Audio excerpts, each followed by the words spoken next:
He thought it was just wreckage until he heard a voice from inside. It was the kind of silence that pressed against your ears until you could hear your own heartbeat. Up there, 2,000 meters above the nearest road, sound didn't travel the way it did in the world below. It came in pieces, a crack of ice, a far-off echo, the wind dragging through spruce trees like slow breathing. Ethan Hayes knew every tone of that silence. It was how he hunted, how he lived, how he stayed sane. But that morning, something broke it. The sound wasn't thunder. It was too short, too flat, too deliberate. A metallic thud that rippled through the valley and vanished. He stopped mid-step, the snow crunching once under his boot. Then nothing. His instincts made him raise his head, scanning the ridgeline. The echo didn't return. It hadn't come from the sky. It had come from within the mountains. He stood still for nearly a full minute. Then he told himself what every mountain man learns to tell himself: don't chase ghosts. There were enough ways to die up here without curiosity joining the list.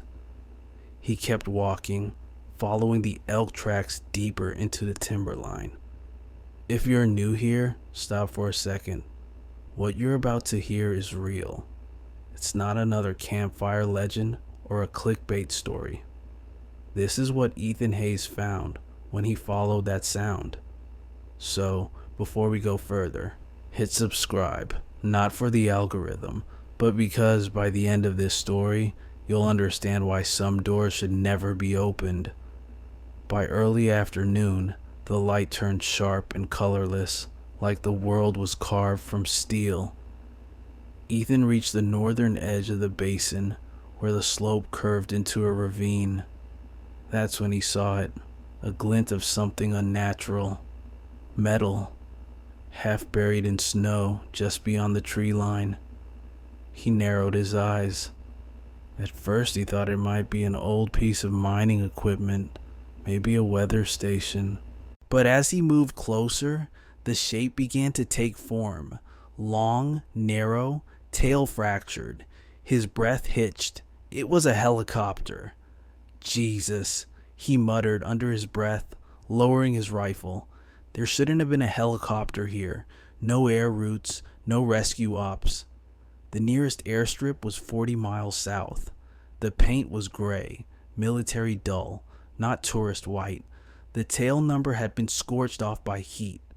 He circled slowly, boots sinking deep into snow that was stained black near the fuselage. Fuel. The rotor blades were snapped, one half buried in ice. Smoke no longer rose, but the air still smelled of burnt oil and metal. He stopped near the cabin door. It was bent inward, warped by the impact. The glass was cracked but not shattered, like something or someone had tried to push it open from the inside and failed. For a moment he hesitated. His rational mind told him to turn back, mark the GPS, and head for the ranger outpost at dawn. But he wasn't just a hunter. He'd been a rescue volunteer once, before the avalanche that took his brother. Some reflex, maybe guilt, still lived under his ribs. If someone was inside, maybe they hadn't all died. He pulled off his glove and touched the metal. Cold, dead. But there was something about the quiet around it, not empty, but watching. He found a branch and prodded the snow around the skid. No landmines, no fire, no movement. The decision came in one short exhale. He holstered his rifle, grabbed the door handle with both hands and pulled. The metal screeched. The hinge gave way. A rush of air came out, thick and wet and wrong. A mixture of fuel, blood, and something else. Decay. Ethan's stomach twisted. He leaned in. Inside, the cockpit was a ruin of shattered glass and loose wires. The pilot was slumped forward, helmet cracked open, eyes glassy and unfocused. The co-pilot was pinned under twisted steel, blood frozen into a dark crust along his sleeve. Ethan swallowed hard. He'd seen bodies before, hunters who slipped, climbers who froze, but this was different. The crash hadn't been clean. He leaned in farther, careful not to touch anything. The radio console was smashed, wires ripped deliberately from the base, not broken by impact, ripped out. The dashboard lights were dark, but the ignition key was still in place. Then he noticed something odd. Black restraints bolted into the floor near the back, not seat belts, handcuff brackets, military or law enforcement style. He turned the flashlight toward the rear cabin. Snow had blown in through a broken window, coating the floor. Shapes lay beneath silver thermal blankets, at least two. One of them moved. Ethan froze. The movement was small, weak but human. A hand, trembling. Then a sound, not a word, more like a whimper. "Hey!" Ethan's voice cracked the silence. "I'm here. Don't move. I'll get you out." He dropped his pack, crawled halfway inside, boots crunching glass. The smell made his throat close. His light passed over a metal case, stamped with something he couldn't read, and over a man's wrist, chained to a ring on the wall. The man wasn't moving, but the whimper came again, from deeper inside. A softer voice, young. "Please." Ethan's pulse spiked. There was someone else, alive. He reached for his knife. The snow outside hissed as wind picked up, whispering through the trees. He turned his light toward the sound again and saw the edge of a shoe, small, pressed under a seat. He was no longer thinking about rules or rescue protocol. He crawled forward, careful, voice steady now. "Hold on, kid. I've got you." And as the beam of his flashlight caught the outline of a girl's face, pale, eyes wide with fear, he felt something deep inside him shift. He had just opened the wrong door. For a long second, Ethan didn't move. The cold air inside the wreck bit into his lungs like needles, and the girl's eyes, glassy, terrified, flicked toward him but didn't seem to trust what they saw. "It's okay," he said softly, kneeling beside her. "You're safe now. I'm not." But his words caught when he saw her wrists. The plastic zip ties had cut deep enough to leave purple grooves. Her lips were cracked, her face smeared with soot and blood. She couldn't have been older than 15. Behind him, something groaned, a shifting of metal, maybe a body. He spun around, flashlight jerking toward the sound. The man in the back seat, the one in handcuffs, had twitched, his head lolled to the side, a grimace crossing his bruised face. Ethan's pulse quickened. 2 survivors. That was both good and bad. Good because they were alive. Bad because he had no idea who either of them were. He reached for his knife and sliced through the girl's restraints. "Can you move?" She nodded weakly, whispering something he couldn't hear. "What?" He leaned closer. "Don't. Let him out," she said. Her voice cracked like glass. "Please." Ethan froze, eyes darting toward the cuffed man. The steel bracelet around his wrist wasn't police issue. It looked heavier, industrial, like something from a military transport. The man's clothes, dark tactical fabric, no insignia, a torn vest, didn't fit any rescue unit Ethan had ever seen. His boots were muddy, not snowy, as if he hadn't started this journey here in the mountains. The girl coughed. "He killed them." "Who?" She swallowed hard. "The pilots. He made them fly." Ethan stared. His brain started running in 2 directions at once. If she was right, that made the man dangerous. But if she was wrong, if she was in shock, leaving him cuffed in a wreck full of leaking fuel wasn't an option either. He grabbed her under the arm. "We're getting out first." He hauled her toward the open door, feeling the snow whip against his neck. The smell of fuel was thicker now. The cold wind rushed through the fuselage, carrying a low hiss from somewhere behind the cockpit. "Hold on to me." She wrapped her arms around his coat, shivering. Her shoes were soaked, her legs trembling. As he helped her step down, the snow gave way under their weight. He caught her before she fell, pulling her upright. "Stay here," he said. "I'll check on the other one." She clutched his sleeve. "Don't, please.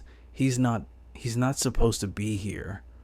Ethan looked into her eyes, the kind of fear that doesn't come from a crash, but from something human, something planned.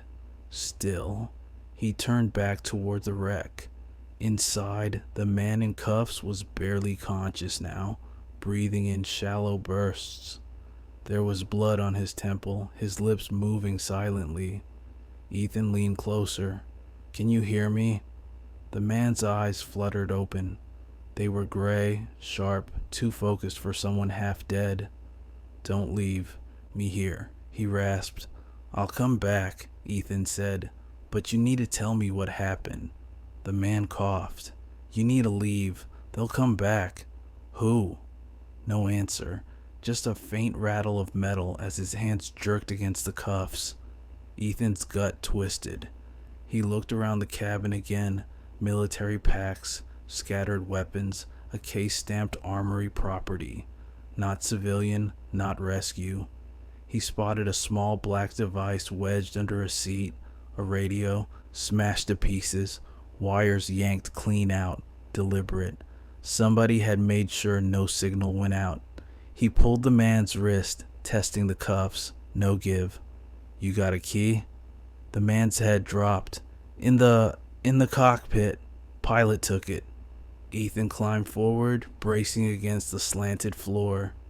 The pilot's body was stiff now, his jacket crusted with ice. In his pocket, Ethan found a small steel key attached to a tag. "Transport Secure Zo 7. He didn't like the sound of that.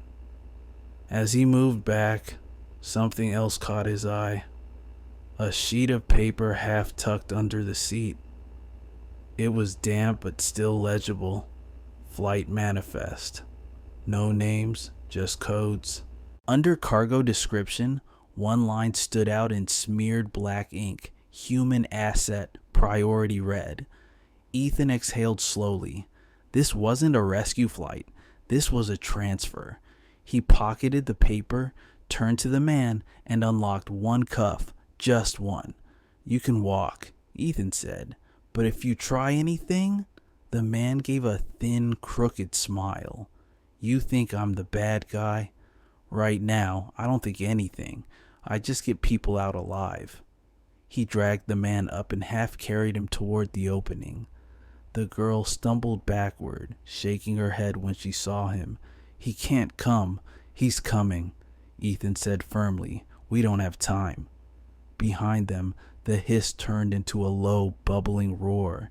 Ethan turned his head just in time to see orange flicker under the cockpit floor. "Run!" He pushed both of them ahead, snow spraying underfoot. 10 seconds later, the wreck behind them erupted, not a full explosion, but a violent flash that sent debris clattering across the ravine. The girl screamed. Ethan threw himself over her as shards of metal hissed into the snow around them. When the sound finally died, only the crackle of fire and wind remained. Ethan rolled off, breathing hard. The man in cuffs had fallen to his knees, coughing smoke, his face pale and unreadable. "You still think I'm lying?" he said hoarsely.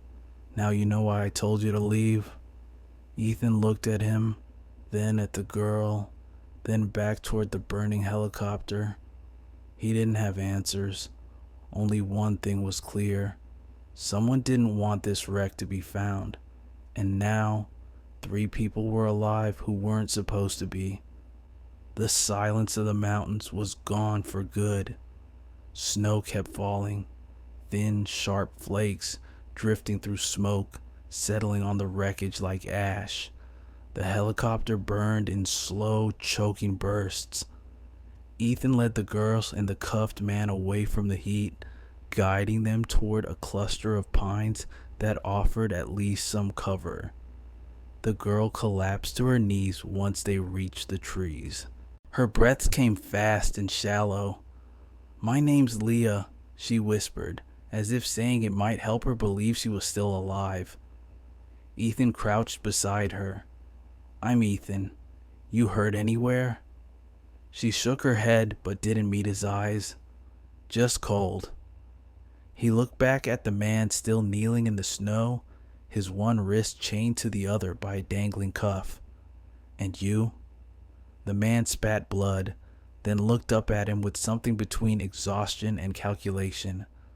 "Mason, former contractor." His voice was rough, measured. "We were transporting something, and someone out of state. You just ruined a very expensive operation." Ethan frowned. "You're welcome." Mason's lip curled. "You don't understand. We were off grid. No one knows this crash happened. No one's coming." Leah flinched at his words. "Good," she said quietly. "They don't get to come." Ethan's stomach tightened. "Who are they?" She didn't answer. She stared at the flames lighting the treetops, eyes glassy and distant.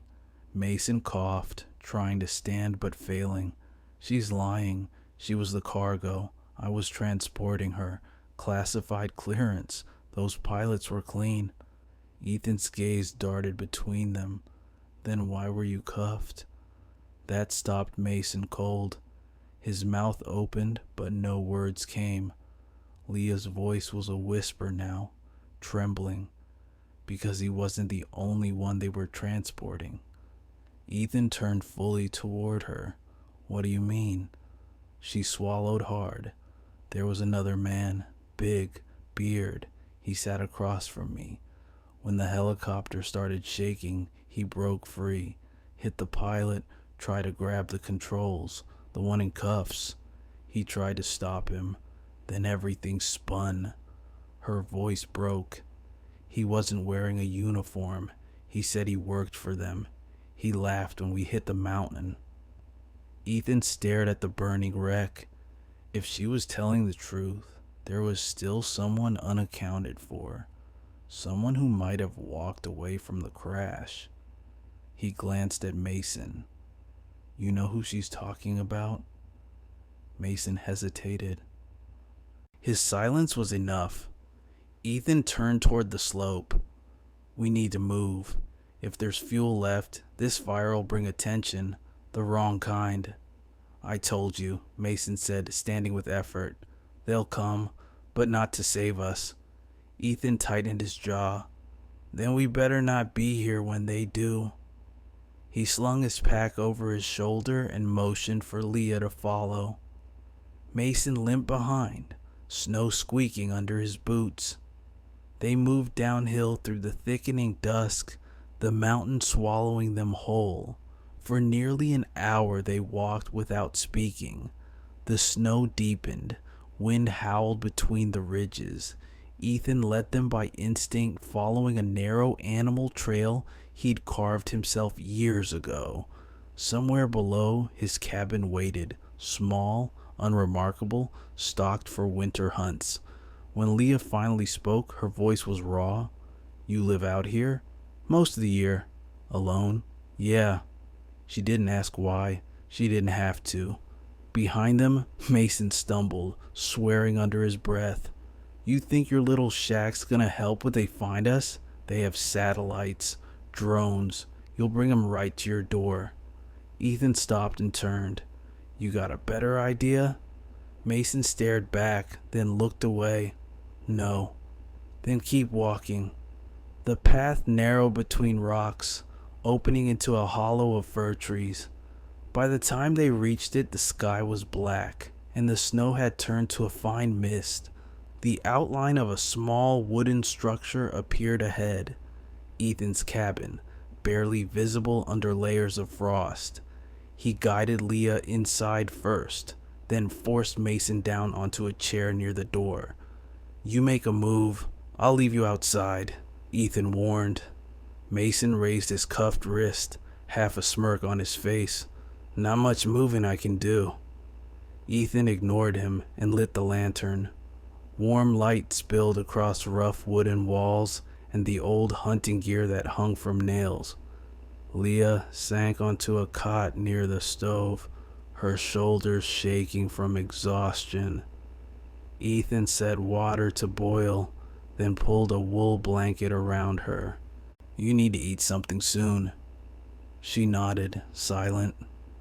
From the corner, Mason's voice was low but steady. "You shouldn't have brought us here." Ethan turned. "Why's that?" "Because this is where they'll start looking. They'll track the wreck, then footprints, then heat signatures." Ethan frowned. "You sound like one of them." Mason's eyes glinted in the lantern light.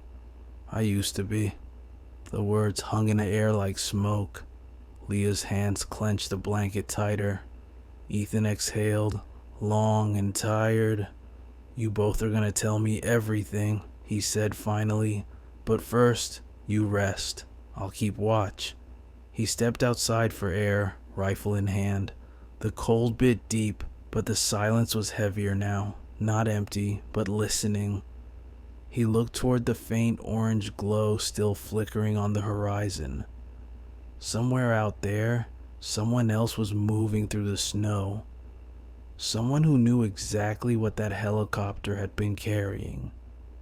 And if Mason was right, they were already on their way. By midnight, the fire in the stove had burned low. The storm outside pressed against the cabin like a living thing, rattling the shutters, whispering through the chimney. Ethan sat at the small wooden table, staring at his old satellite phone. The signal bar blinked red, no connection. He'd climbed half the ridge an hour earlier just to check, but the snow had killed everything. They were cut off. Leah slept fitfully on the cot, wrapped in 2 blankets. Mason hadn't closed his eyes once. He sat where Ethan had left him, cuffed to a pipe by the door, watching the fire with that unnerving calm soldiers sometimes have when they've seen too much.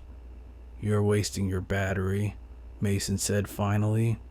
His voice was low, gravelly. "They jammed the signal before the crash. Standard protocol when you don't want anyone tracking you." Ethan didn't look up. "You keep saying they. You got a name for them?" Mason gave a humorless smile. "Doesn't matter what name they're using this month. Private contracts change faces, not habits." Ethan put the phone down and rubbed his eyes. "You realize how this sounds? You, her, a black site helicopter in my mountains? You expect me to believe you're the good guy?" "I don't expect you to believe anything," Mason said, "but you should believe this. That crash wasn't an accident." Ethan leaned back slowly. "Then what was it?" Mason's gaze didn't waver. A cleanup. They were going to dump the whole aircraft in the ridge and call it a weather loss.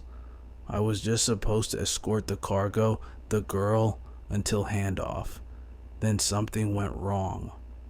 Leah stirred at the sound of his voice, her eyelids fluttering. She pushed herself up weakly. "Something went wrong because you let it happen." "I tried to stop it," Mason shot back, the calm cracking for the first time. "You think I wanted to end up cuffed to a seat?" Ethan raised a hand. "Enough." Leah's voice trembled. "They killed everyone. Because of me." Ethan turned toward her. "Why because of you?" She stared at the fire for a long time before answering. "My dad worked for them. Logistics. He found out they weren't moving just weapons. They were moving people. Refugees, prisoners, anyone who disappeared. He tried to go to the press. They made it look like a car crash. I was supposed to go into foster care, but..." She swallowed hard. "They took me instead." Ethan felt a chill. That had nothing to do with the cold. How long ago? 3 weeks. Mason said nothing. He just stared at her like he was memorizing every word for later. Ethan stood up and paced. Okay, suppose all that's true. They'll come for you. Maybe for both of you. What do they want with me? Mason's answer came fast. Nothing. Yet. You're a variable. Variables get erased. Outside, a gust hit the wall, hard enough to shake dust from the rafters. Leah flinched.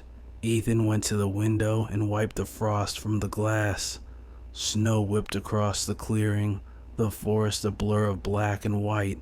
Nothing moved, but that was what bothered him. He turned back. There's a ranger outpost 20 miles south. If we move at dawn, we can... You won't make it, Mason interrupted. Whiteout's coming, and if they're tracking the transponder, you'll be walking right into them. You got a better idea? Mason hesitated. Yeah, wait. They'll come looking for the wreck first. If they don't find bodies, they'll widen the search. When they get close, we move the other way. I know how they sweep terrain.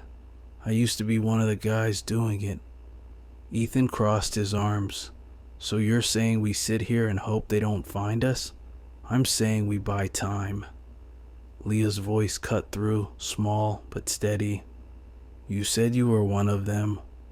Why did you help me? Mason looked at her then, really looked, as if searching for something in her face. Because I've done things I can't undo. This was supposed to be a transfer, not an execution. When I realized what they planned, it was already too late. For a long moment, none of them spoke. The fire crackled. The storm groaned. Finally, Ethan moved to the cupboard and pulled out a jar of coffee grounds. Fine, we wait till sunrise, then we see what the mountain decides. He poured water into the kettle, the metal clinking softly. If they're coming, we'll hear them before we see them. Leah lay back down, her face pale but calm now. Mason leaned his head against the wall, eyes closed but muscles tense like he was counting seconds in his head. Ethan sat back down at the table staring into the flames. The weight of everything pressed in. The wreck, the girl, the man who talked like a ghost from some classified graveyard. He told himself he'd survive this like every other storm. He'd keep them alive till daylight, then figure out the rest. But deep down, something colder than the wind told him the storm outside wasn't the only one coming, and when it finally reached them, it wouldn't sound like thunder. At dawn, the wind died without warning. The world outside looked still, deceptively still, the way the mountains always do just before the next wave hits. Ethan stood by the door with his rifle strapped across his chest, watching light crawl over the snow. He'd slept for maybe 10 minutes. Leah hadn't slept at all. She sat by the fire, knees pulled to her chest, blanket wrapped around her shoulders like armor. Mason dozed against the wall, still cuffed, head tilted back, the kind of sleep that never went deep enough to dream. Ethan poured hot water into a dented tin mug and handed it to Leah. Drink. She took it, hands trembling. We're leaving, aren't we? He nodded. The storm's moving east. If we cut through the ridge trail, I can get us close to the river road. Once we reach the radio tower near the gorge, I can get a signal out. Mason stirred. You won't make it that far with her in that condition. Ethan shot him a look. I've carried elk heavier than you. We'll make it. Mason smirked faintly. You really think this is about muscle? They'll be scanning the slope with thermal drones by now. You step into open ground, they'll see you before you see them. Ethan adjusted his rifle. Then we'll stay under the trees. Leah's voice broke through softly. What if they find the wreck first? They will, Mason said flatly. That's why we need to move now. Ethan stepped outside first, the cold biting through his coat. The snow was smooth, untouched except for their own footprints from the night before. He crouched, inspecting them. Wind had started to fill the depressions, but the pattern still ran straight from the ridge to his cabin. A tracker wouldn't need long to follow it. He went back in. Pack light, food, water, nothing that clinks. Leah obeyed silently, sliding canned beans and jerky into his old hunting bag. Mason lifted his hands. Mind uncuffing me now? Little hard to hike like this. Ethan hesitated. You stay close. You fall behind, you stay behind. He unlocked the cuffs but kept them. The metal clicked open with a sound that made Leah flinch. They left the cabin just as the sun began to burn through the fog. The forest stretched before them, quiet, heavy with snow, every branch sagging like it carried secrets. For the first hour, there was only the crunch of boots and the occasional call of a crow. Ethan led, Mason behind him, Leah between them. The trail wound through frozen pines, the air sharp and thin. Why do you live up here? Leah asked suddenly. Ethan didn't look back. Because people don't. Was that before or after you lost someone? Her question hit harder than she knew. After, he said simply. They walked another half-mile before Mason spoke. She's right to ask. You act like you're running from something too. Ethan didn't answer. The ridge ahead steepened, forcing them to climb single file. The higher they went, the quieter it got. No birds, no wind, no sound except their breathing. Then Ethan froze. He raised his hand, motioning them to stop. Leah obeyed instantly. Mason frowned. What? Ethan silenced him with a gesture.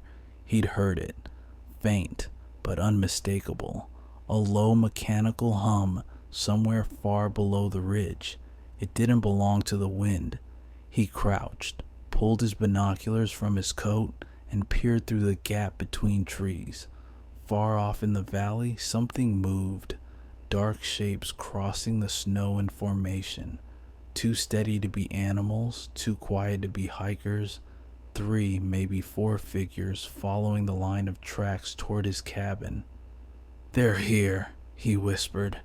Mason swore under his breath. Told you. Leah grabbed Ethan's arm. What do we do? Ethan thought fast. We go higher. Stay above the ridge, cut west. They'll check the cabin first. If we're lucky, we'll be on the other side before they notice we're gone. Lucky? Mason said. They'll burn that cabin to the ground. Ethan started moving. Then we won't have to go back. They climbed for another hour, legs burning, lungs raw from the cold. When they reached the crest, Ethan finally let them rest under a rock shelf. From there, he could see the smoke beginning to rise far below, dark, heavy, unnatural. Leah's eyes widened. Is that... Yeah, Ethan said quietly. They found it. Mason rubbed his wrist. You still think I'm paranoid? Ethan didn't answer. He couldn't stop thinking about the men down there, the ones methodically sweeping through snow that had his footprints burned into it. He'd spent his life believing the mountains could hide anything. Now he wasn't so sure. Leah leaned against him, exhausted. Will they stop once they see no one's there? Ethan shook his head. No, they'll know we left. The fire was to erase evidence, not to quit. Mason glanced toward the west. There's an old service tunnel halfway down the next slope. It's where the original logging company stored fuel barrels back in the 60s.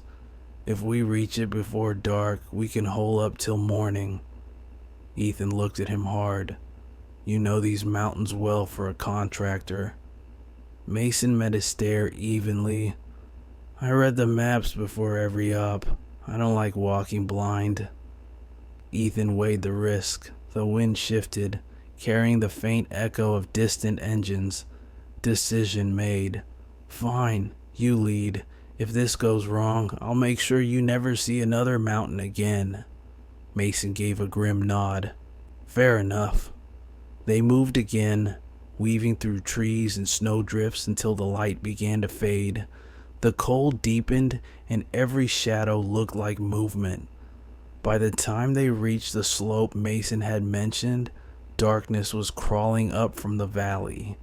He pointed toward a ridge barely visible through the haze.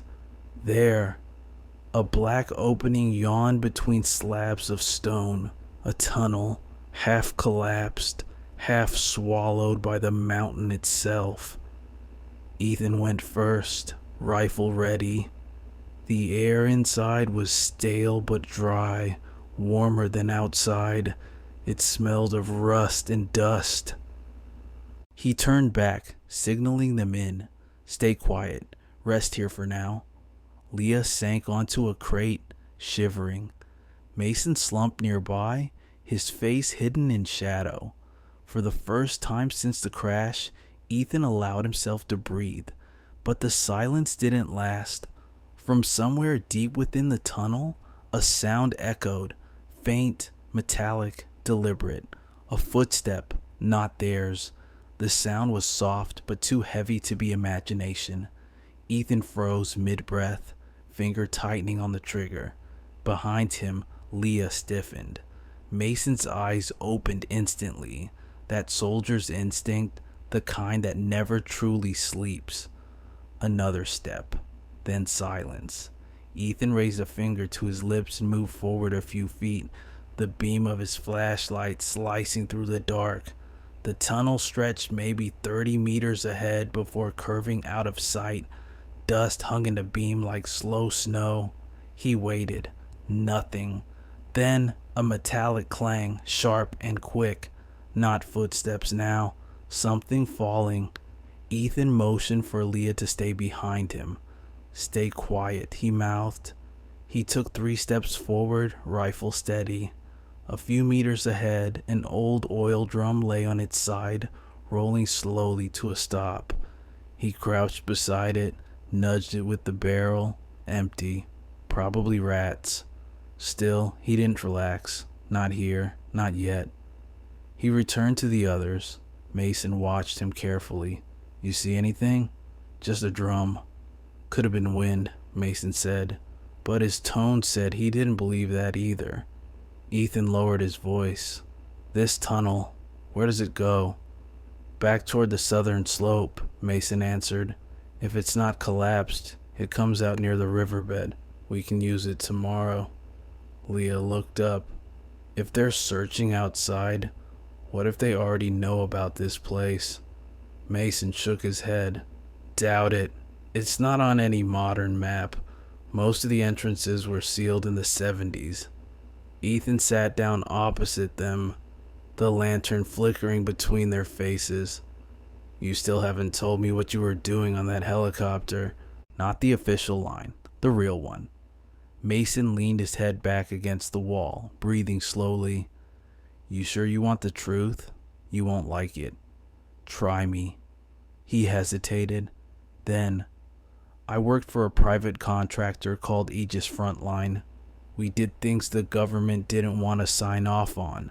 Extractions, transfers, quiet terminations. For years we moved weapons, people, data. About 6 months ago they shifted focus, started moving biological assets. Ethan frowned. Meaning? Mason's eyes met his. People, test subjects, whistleblowers, anyone they couldn't risk being found. Leah flinched at the word of subjects. She was one of them? Ethan asked quietly. Her father stole files, tried to leak proof that Aegis was kidnapping civilians under anti-terrorism cover. They got to him before he could go public. They were supposed to bring her in as leverage, keep her off the radar until the case went cold. Leah's voice trembled. You make it sound like it was just business. It was, Mason said softly, until I realized they were transporting her to an offshore facility, not protective custody. Disposal? Ethan stared at him. So you changed your mind mid-flight? Mason's jaw tightened. I didn't get the chance. The man sitting opposite you, the one who started the crash, he wasn't a guard, he was a cleaner. His job was to make sure the package never reached daylight. Ethan's stomach sank. So when the chopper went down, he made sure it did. For a moment, only the wind filled the tunnel, whispering faintly through unseen cracks. Leah hugged her knees, eyes glassy. He laughed when it was going down, she whispered, like he wanted to die. Ethan rubbed his temples, and now he's out there. Maybe hurt, maybe not. Yeah, Mason said, and if he's alive, he's hunting. Ethan looked toward the tunnel entrance, where a faint blue light leaked from the snow outside. Then we don't stay long. He stood, walked a few paces deeper into the tunnel, and spotted an old iron door embedded in the wall, half rusted, but still solid. We can lock this if we need to. He turned back. Get some rest. We move at first light. Leah shook her head. I can't sleep. Try. She didn't move. You know what the worst part is? She said quietly.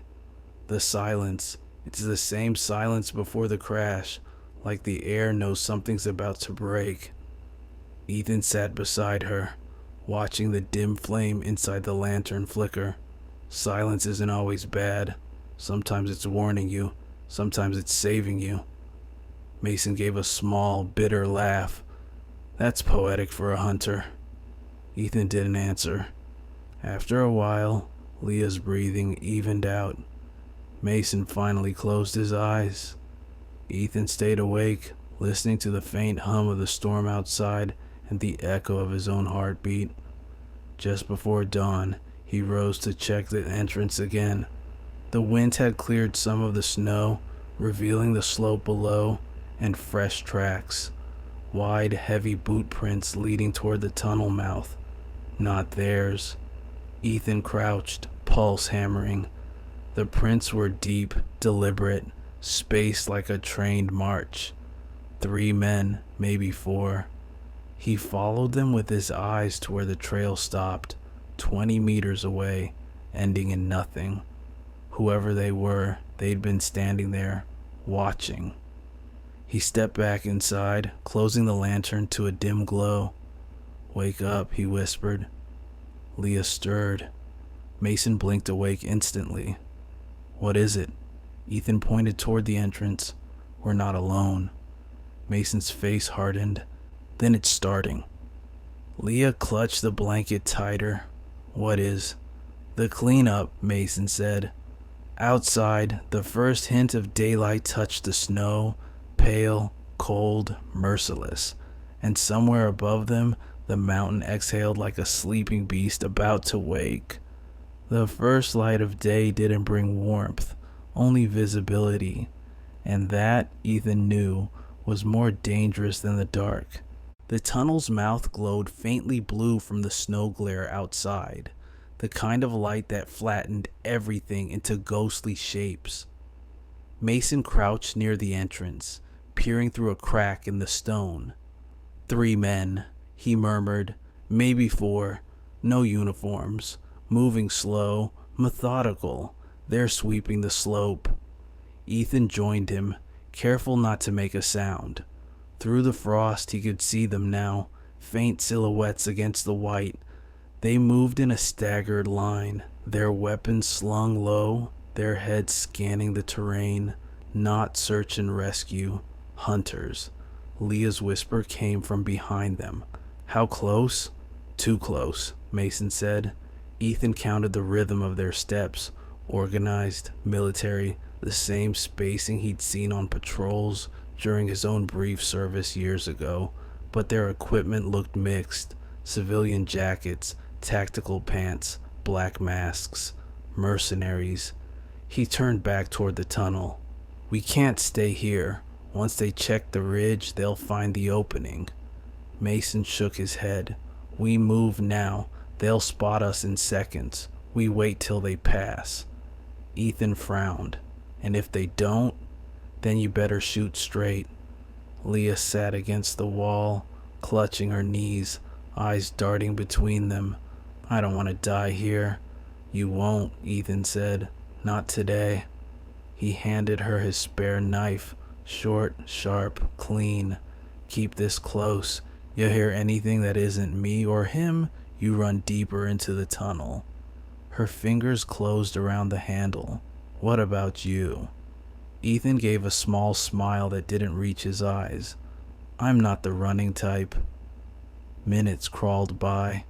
The sound of boots on snow came and went, sometimes closer, sometimes fainter.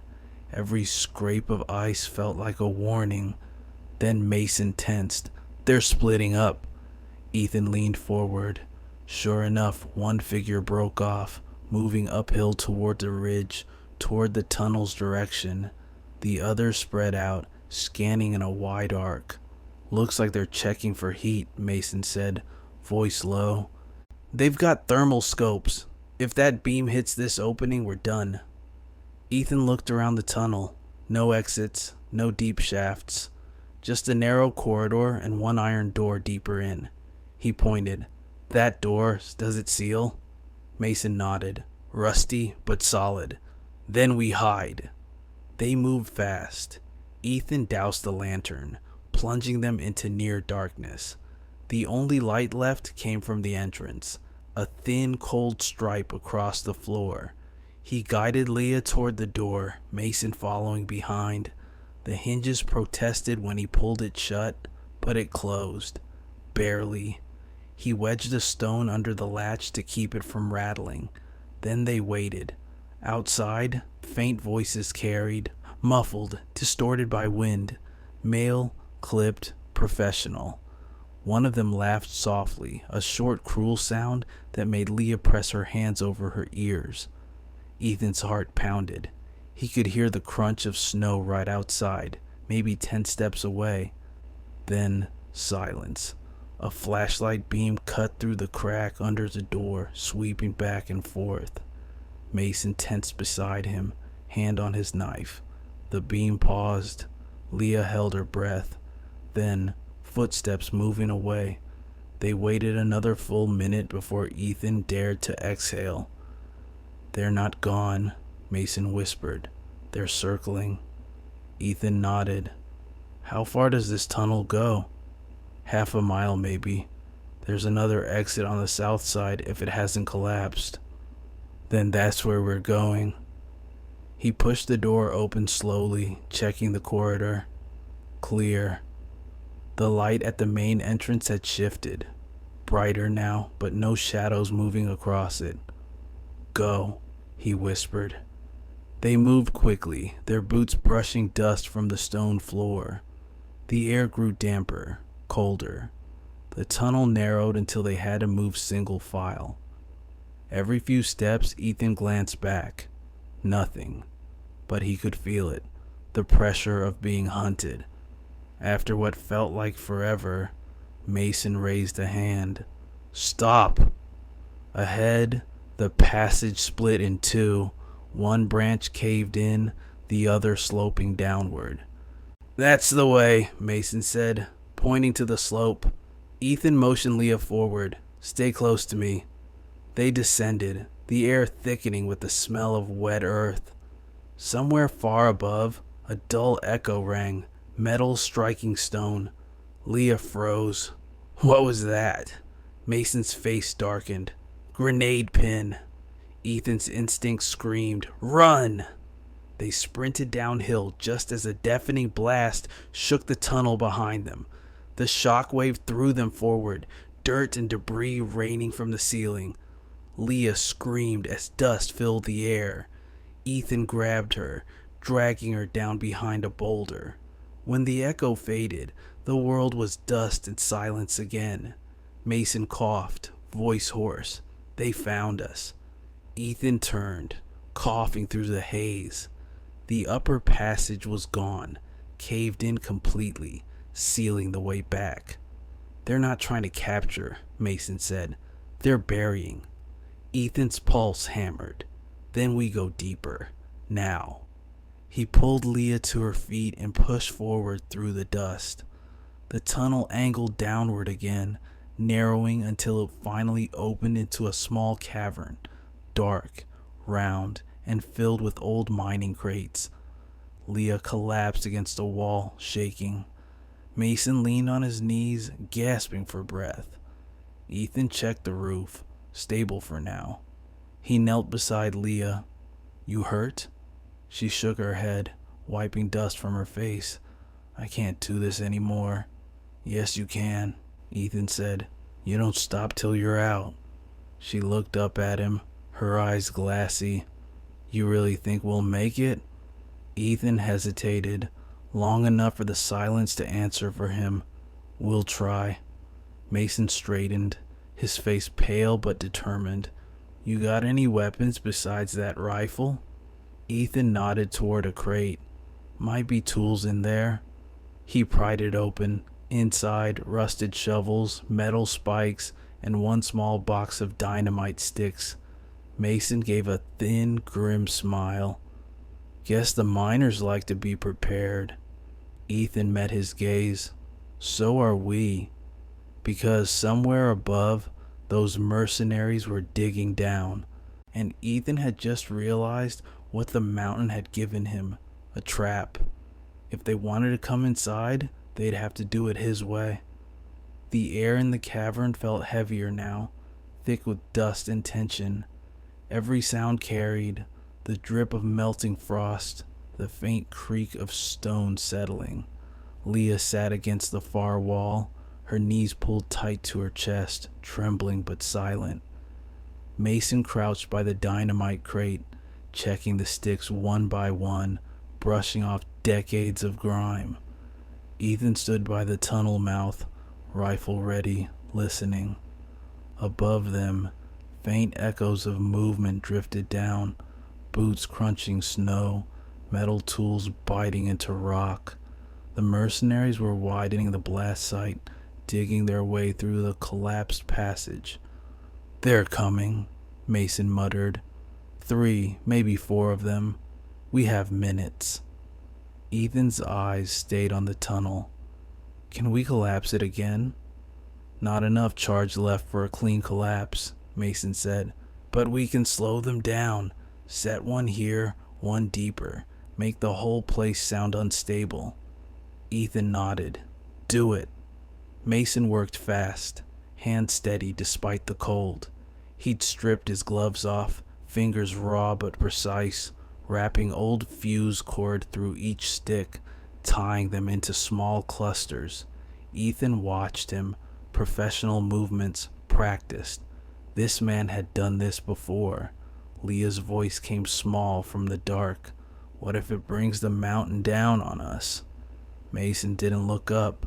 "Then they'll stop digging." Ethan crouched beside her. "It won't come to that, but I need you to stay back. When I tell you to run, you run, understand?" She nodded slowly. The first thud echoed from above, closer now, sharper. Rock dust sifted from the ceiling. The mercenaries were breaking through.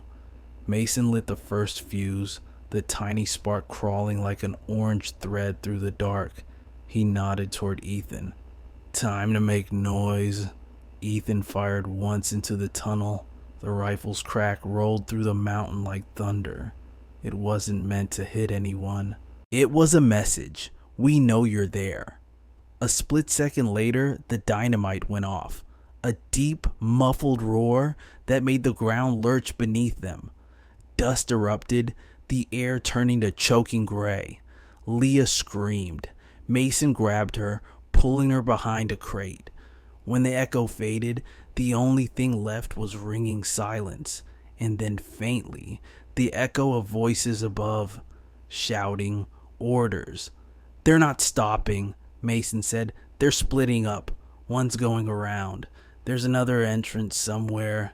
They know this place." Ethan's jaw tightened. "How?" "Because I used to be them," Mason said. Ethan turned on him. You said this tunnel wasn't on the maps. It's not, Mason shot back. But the company built its own routes years ago. They know every inch of this mountain. Ethan cursed under his breath. Then we move now. He helped Leah to her feet. The girl's face was pale, streaked with dust, but her eyes burned with fear and defiance. I can walk, she said. They moved deeper into the cavern system, following a narrow gap that wound through stone and ice. The deeper they went, the darker it got, until their only light came from Mason's small flashlight, its beam cutting through the haze. Behind them, the sound of pursuit grew clearer. The mercenaries were in. A voice boomed through the tunnels, distorted but human. We know you're in there. Drop the weapon. Send the girl forward, and you might live. Leah's breath hitched. Ethan stopped, turned, and fired another shot down the tunnel. The voice stopped. Echo swallowed everything again. Keep moving, he said. They turned a corner and found a break in the wall, a gap that opened into a natural cavern with an icy pool at its center. The air was colder here, the kind of cold that burned the lungs. Mason pointed. Through there, that water connects to the lower channel, an old drainage shaft. It'll take us near the riverbed. Ethan looked at him like he'd gone mad. That water's freezing. She won't survive 10 seconds in it. It's that or get buried alive. Before Ethan could answer, a burst of gunfire tore through the stone behind them. Bullets ricocheted off the wall, sparks flaring in the dark. Leah screamed. Ethan shoved her behind a boulder and returned fire, each shot echoing like a hammer strike. Mason grabbed the last stick of dynamite, jammed it into a crack near the tunnel mouth, and lit the fuse. Now or never! Ethan grabbed Leah's hand. Hold your breath! They dove. The explosion followed a second later. The shockwave churned the icy water into chaos, muffling the world into darkness and cold. Ethan pulled her down through narrow black water, lungs screaming for air. He kicked until the pressure in his chest turned to fire, then light appeared above. He broke the surface, gasping, dragging Leah with him. The water was freezing, but they were alive. Mason surfaced seconds later, coughing hard, his face ghost pale under the dim gray of daylight. They were in the riverbed, shallow, half frozen, hemmed by cliffs. Above, smoke seeped from cracks in the mountainside where the dynamite had gone off. Ethan pulled Leah onto a rock and ripped off his soaked jacket, wrapping it around her. Stay still, he said, voice rough. Breathe. Mason crawled out beside them, shaking the water from his hair. They'll think we're dead, at least for a while. Ethan looked up the ridge, snow still falling like ashes. For a while isn't long enough. Leah shivered violently, teeth chattering. Where do we go now? Ethan pointed downstream. There's a ranger tower 3 miles that way. If we make it there, we can call for help. Mason stood slowly, eyes scanning the cliffs. They'll regroup. They always do. Ethan met his gaze. Then we'll be gone before they realize it. He looked back one last time, smoke twisting out of the mountain, the echo of violence swallowed by snow. The siege had ended, but the hunt had just begun. They moved downstream in silence, the river a thin silver vein cutting through the snow. The cold had teeth, biting through wet clothes, gnawing at skin and bone, but they couldn't stop, not yet. The sun was a dull blur behind the clouds, weak and distant, offering no warmth, only the faint sense of direction. Ethan led, rifle slung across his chest, scanning every ridge and shadow.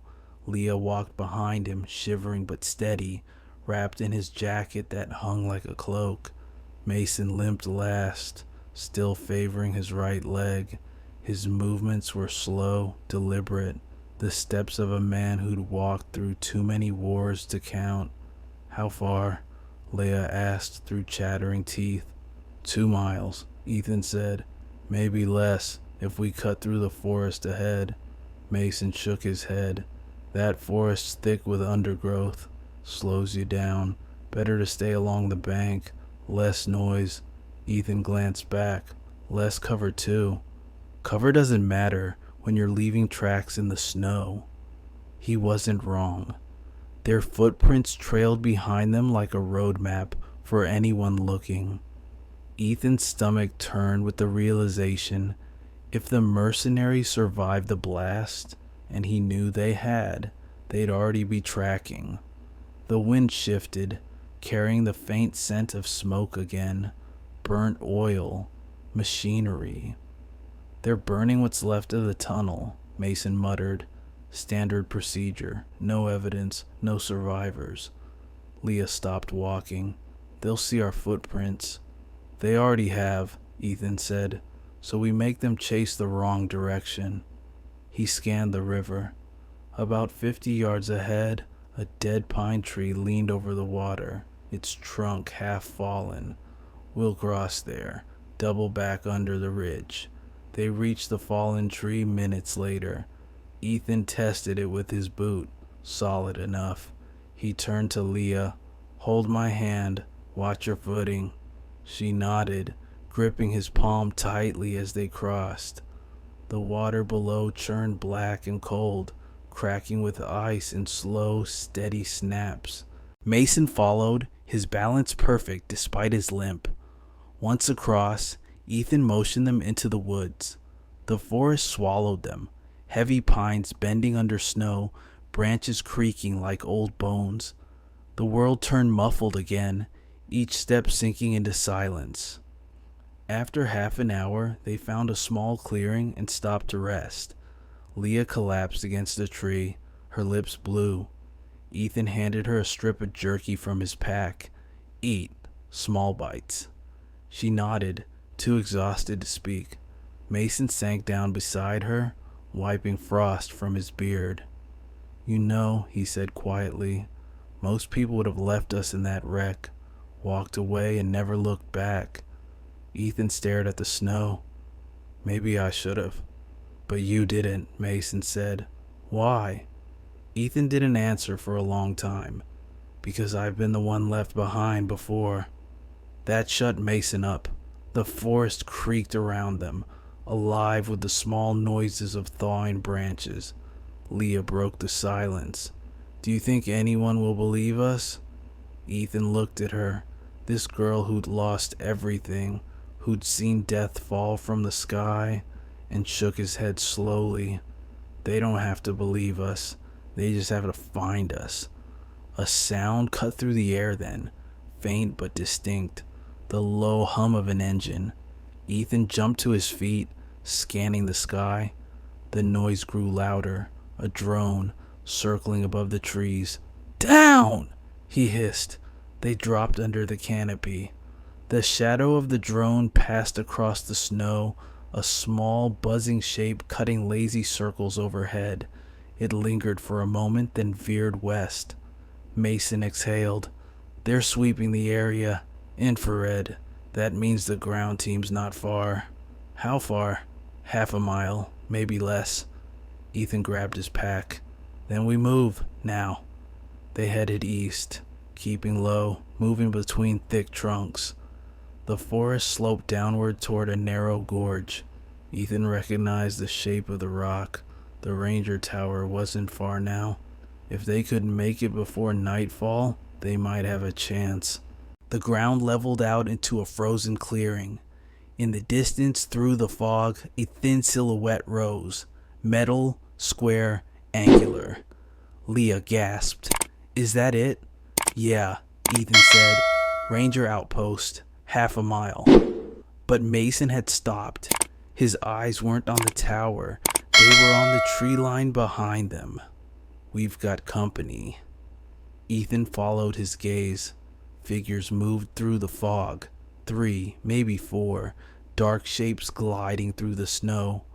One carried a rifle with a mounted scope that caught the light for half a second. "Go!" Ethan shouted. They sprinted.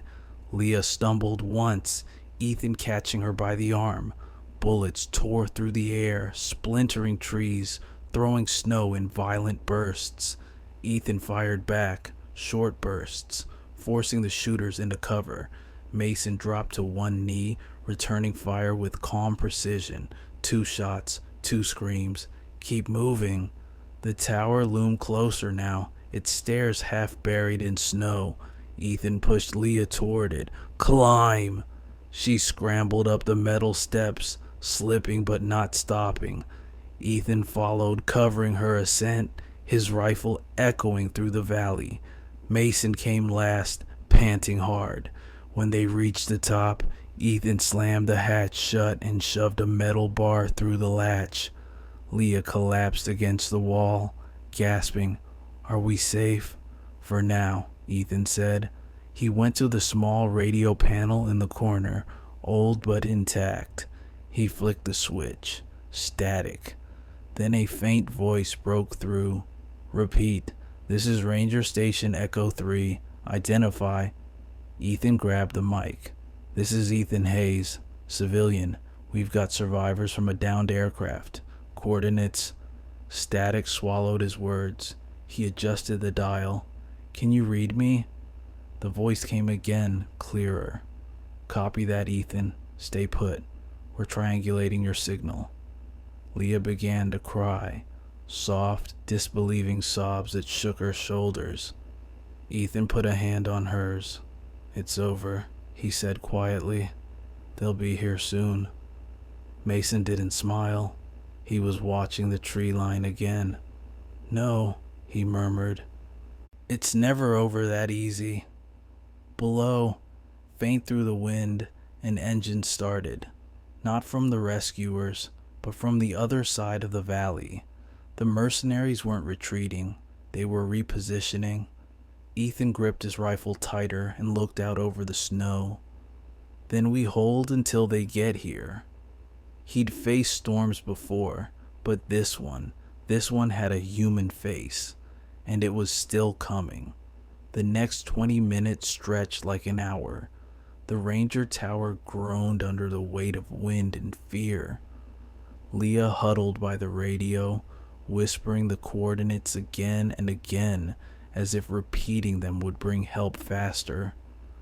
Mason stood by the narrow window slit, watching the tree line with a soldier's stillness.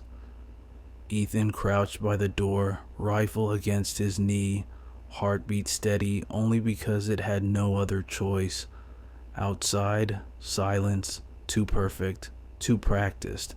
Then a sound cut through it, the mechanical cough of an engine echoing up the valley, followed by the crunch of tires over snow. Ethan's pulse spiked. The mercenaries had found the road leading to the tower.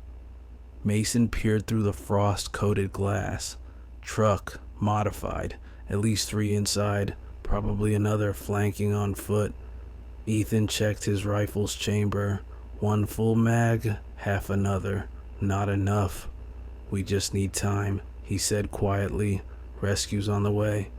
Mason didn't answer. He just smiled thinly. "They'll be here before rescue ever makes it." Leah looked between them, eyes wide. "Can we run?" "Not in this snow," Ethan said. "They'd gun us down before we hit the ridge." The truck drew closer.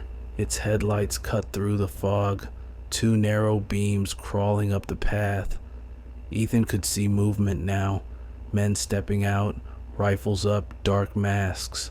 Organized, efficient. They'd done this before. Mason took a breath, exhaled slowly, and pulled the pin from a smoke grenade he'd salvaged from the wreck. "You ever fight from a Ranger tower?" Ethan gave a grim nod. "Once, in a wildfire." "Not with people shooting back." "Same rules," Mason said. "Stay low, pick your shots, control the panic." He lobbed the grenade out the window. It hit the snow below and hissed to life, a thick gray plume rolling outward. The first burst of gunfire came seconds later, bullets chewing into the wooden supports, splintering the walls. Leah screamed and ducked down, hands over her ears. Ethan returned fire, aiming through the smoke. One figure dropped, another scrambled for cover behind the truck. The smell of gunpowder mixed with smoke and pine. Mason fired next, controlled, surgical shots that echoed like punctuation marks. 2 down, he said calmly. 3 still moving, Ethan answered. Below, a voice shouted orders, muffled by wind. Then a thud. Something heavy landing against the tower base.